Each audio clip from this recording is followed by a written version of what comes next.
પોલીસની તપાસમાં આરોપીએ પીડિત પરિવારને ઘરકામ માટે નોકરીની લાલચ આપી વિશ્વાસ કેળવીને ડિંડોલી વિસ્તારમાં આવેલા વેદાંત વિલામાં લઈ જઈ સગીરા પર બળાત્કાર ગુજાર્યો. ગુનો છુપાવવા આરોપીએ પીડિતાના પિતાને ધમકાવ્યા.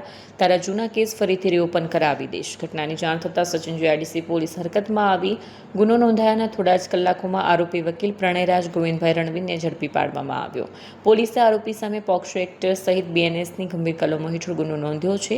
સૌથી ચોંકાવનારી વાત એ છે કે ઝડપાયેલા આરોપી પ્રણયરાજ રણવીર વ્યવસાય વકીલ છે. પોલીસના જણાવ્યા મુજબ આરોપી સામે અગાઉ 6 જેટલા ગુનાઓ વિવિધ પોલીસ સ્ટેશનોમાં નોંધાયેલા છે.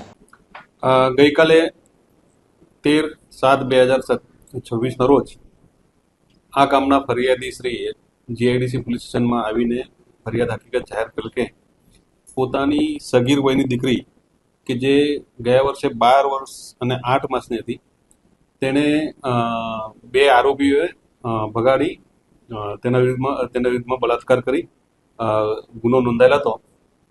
તે ગુનામાં સચિન જીઆઈડીસી પોલીસ સ્ટેશન દ્વારા બે આરોપીઓની ધરપકડ કરી નામદાર કોર્ટમાં ચાર્જશીટ કરેલ હતી. આ જે કાયદાકીય પ્રક્રિયા છે એમાં ફરિયાદી તરફે વકીલ શ્રી પ્રણયરાજ ગોવિંદભાઈ રણવીર નાઓને ફરિયાદીએ એપોઇન્ટ કરેલા અને તેમના કાયદેસરના વકીલ હતા.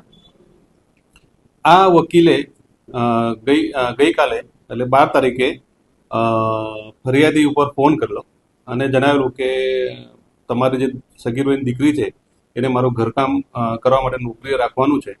તેમ કરીને એના ઘરનું લોકેશન મેળવીને એને વિશ્વાસમાં લઈને અને ફરિયાદીને એવું પણ જણાવેલું તું કામ પર નહીં રાખે મારા ત્યાં તો તારા જે જૂનો કેસ છે એમાં નુકસાન કરીશ તે ધમકી આપીને ફરિયાદી પાસેથી એની સગીર વયની દીકરી લઈ ગયેલો અને તેના રહેણાંક મકાન નંબર 42 વેદાંત વિલા ઉમિયા ચોક ડિંડોલી ખાતે પોતાની ગાડીમાં લઈ ગયેલો.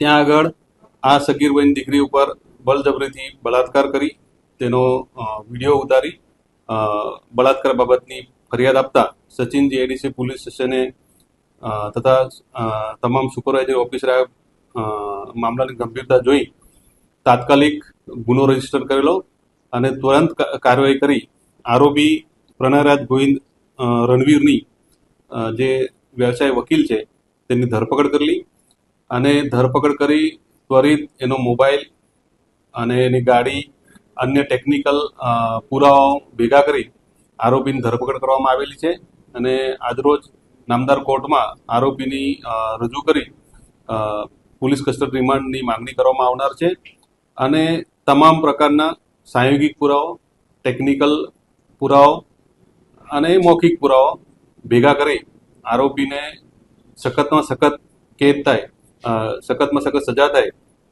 તેવા પ્રયત્ન અમારા દ્વારા હાથ ધરવામાં આવેલ છે.